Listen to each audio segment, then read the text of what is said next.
Hi guys, and welcome to the brand new Audi A4. And it is brand new, it is the facelift version, a 2021 model year, with these black trim lines everywhere along the car and the mirrors, etc. It looks absolutely, spot on, I think. Black and silver 18-inch alloys as well. I think I would prefer one size up. 19 inches would just fit perfectly, I think. It's rather a small car, to be honest. Let's just open it up. This thing does not have keyless entry for some reason.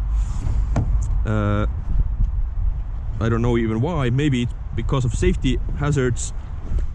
These brand new cars, more and more I see them not equipped with comfort access. Don't know why, just that's the way now.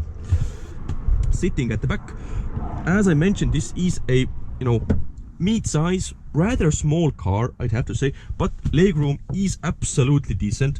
I'd have no problems driving long distances in the back. Materials feel Audi. It's just it's very good. No plastics, no squeaky stuff.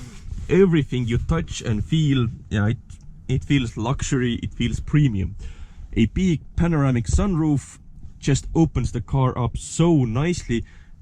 With this S-line black interior, you need more air and light coming into the cabin, so this is a must-have option if you're getting the Avant version. Nice soft handrest, no cup holders here so you can hit your elbow. They really have thought this through. Okay, let's go sit in the front. There's a fighter airplane there. Huh, interesting. Anyway, sitting in the front, away from the wind and from the noise. Start stop button here. Push it once and it fires right up.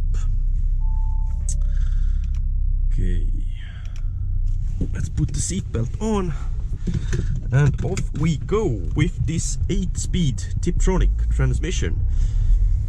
Now, first things first, this is the most powerful A4 you can buy right now, and by that I mean it's the V6 45 with a 3-liter engine, and it produces 170 kilowatts and 500 newton meters of torque, which is absolutely plenty for a small car like this.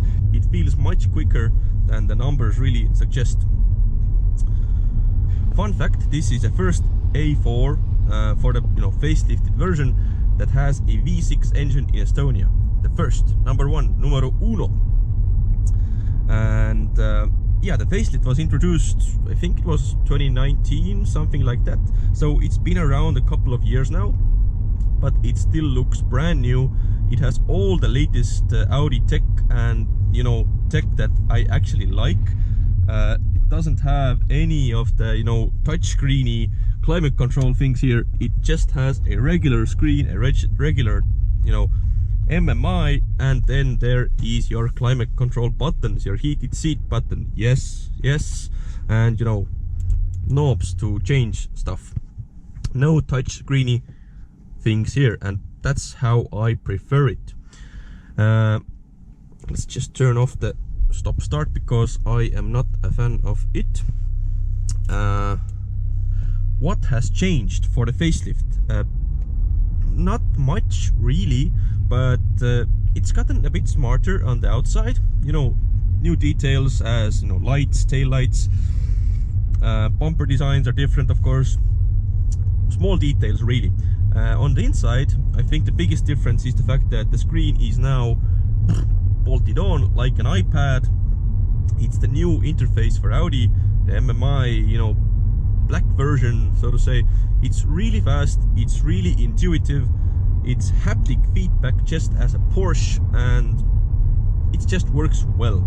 It has Apple CarPlay, it goes full screen. That's how you're gonna use it on a day-to-day basis, I think.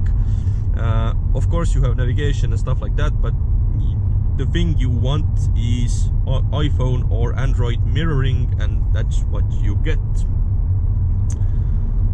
The rest of the interior, well, you know, a newer style steering wheel, which I have to say I really love. Just feels like nothing can break the steering wheel, you know what I mean?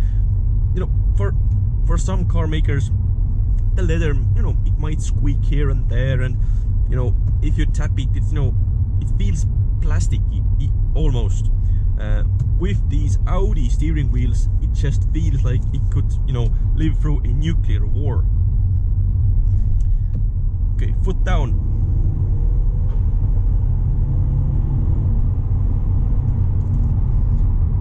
Yeah, it has more than enough power to, yeah, to use on an everyday basis, really. But where was I? The steering wheel, I absolutely love the proportions, the leather. On this S-line version, you can perforate it on the sides. You can also add a heated steering wheel if you want. This car does not have it, but yeah, I really do like the driving position. The seat hugs me well. These are sport S-line seats. Paddle shifters could, you know, be a bit more of a quality item. Sorry, not talking to you right now.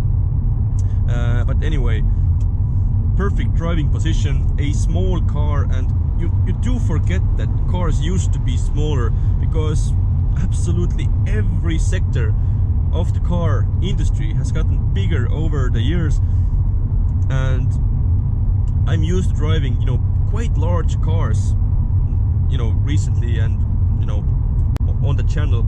So driving a smaller A4, just this feels right to me. You don't need a car bigger than this. You really do not. You know, if you have like 3 kids and loads of stuff, maybe you'd want the A6. But if you're a person like me who likes driving, who likes the nimble feel of the car, and it's just easy to park, easy to maneuver, it's faster, it's more economical, why would you want a bigger car than this? It has a big boot. You can fit your children in the back, your dog in the back. It's just the perfect size for me. It really is. As of materials on the inside, everything you touch feels, yeah, like it's made to last. There are no really bad plastics. I don't like the piano black trim here really, because it will scratch like hell, and yeah, it's a bit plasticky. But having said that, the rest of the car, all the buttons, materials, they just feel so premium. But they should, because this car is rather expensive in this configuration. For the V6 model, it's 56,000 euros for the S-line version. Add some of the options, because let's be honest, Audi gives you the air around the cabin as of standard equipment, and the rest you have to pay for. So expect to pay, you know, 65, maybe even more if you want stuff like Bang & Olufsen, safety features like side assist, adaptive cruise control, if you want the MMI screen, driving select modes for your comfort, dynamic and automatic modes. This digital screen, Audi digital cockpit, is as an option as well. So quite a lot of things are optional extras, and the price really can climb very quickly, very high. And I will talk about the price points in the Audi lineup later, but let's start with the engine and how the car feels to drive. What I was immediately surprised by is how fast the steering rack is. It feels more like a Cupra than a Golf, if that makes any sense. It's a sporty steering rack. Yeah, that's a very good feature. I like how this car handles, I really do. You have all the, you know, driving modes, as I mentioned, comfort, dynamic, auto, individual. It doesn't really change that much how the car drives, because the suspension is still the same, but the weight of the steering wheel changes, and how the throttle response and the gear changes. Yeah, you can change the car a bit, but not too much. Me myself, I like to keep it in dynamic, because let's be honest, the ride comfort is the same anyway. Why not just have the extra oomph available if needed? And you can actually put it into dynamic and D, which means that you will have the gearbox in its, you know, economic mode, so to say, but the rest of the car will be, you know, responsive, and the steering will be hard. So lots of changes. You can really choose what you like. The engine itself, it's a strong engine, I have to mention it. Rest of the lineup is 2-liter turbo. This is a V6, and it feels much powerful than it actually is via the numbers. 0 to 100 kilometers an hour, Audi claims 6.1. I managed with my Draghi GPS performance meter 6.3, 6.4. It doesn't have a launch control per se, but you can, you know, hold the brake, floor the gas, and it will build up boost, so it's almost like launch control. But again, it feels much faster. I'm guessing due to the torque and just how small the car feels. It feels like a 5.5 second car to me, to be honest, not a 6.4, 6.3. But yeah, in the real world, it's the torque you really use, off the line, in gear acceleration. That's what you want, that's what you need, and you know, this car feels absolutely perfect doing those things. Let me just quickly do a 0 to a 50 kilometer hour acceleration. So I will hold the brake so you can see what I mean. Yeah, in dynamic. Okay.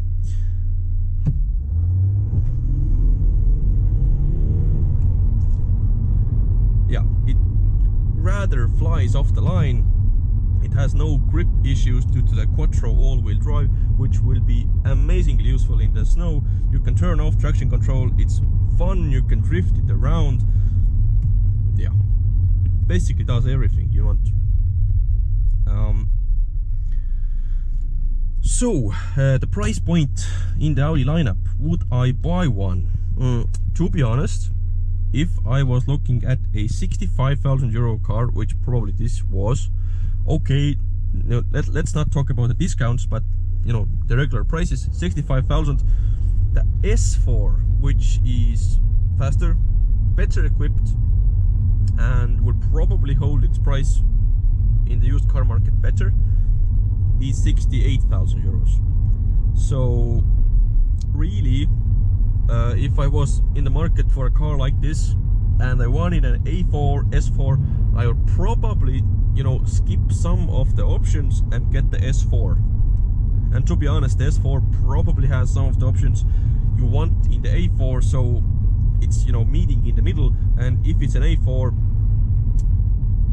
yeah, the prices just won't be as good as an S4 in a few years, to be honest. So spending a bit more now would probably save you some cash later on when it, you know, selling time comes. If you're leasing it, you know, it doesn't really matter anyway, so just pay a bit more to get the S4. I think it's worth it. It's a shame really that the S4 now is a diesel.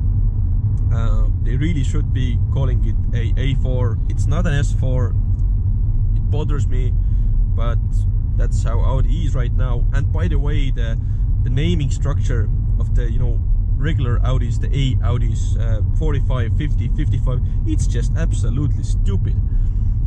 When you used to see a 3-liter Audi A6, A4, whatever, you knew that it was rather good. And currently you're seeing like 40, 45, 55. It's just so confusing.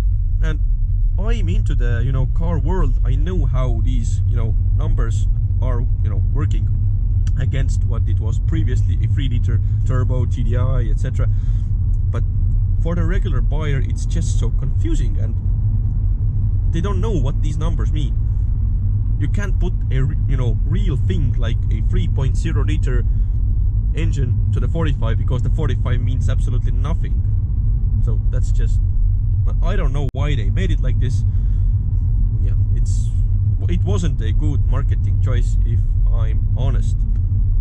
But anyway, my conclusion for the A4, it's a perfectly fine, small-ish luxury car. Don't go crazy on the options. Get a S-line version because it just looks good, and you will be very happy with your car. Yeah. Thank you for watching. there will be new videos coming soon. Bye bye.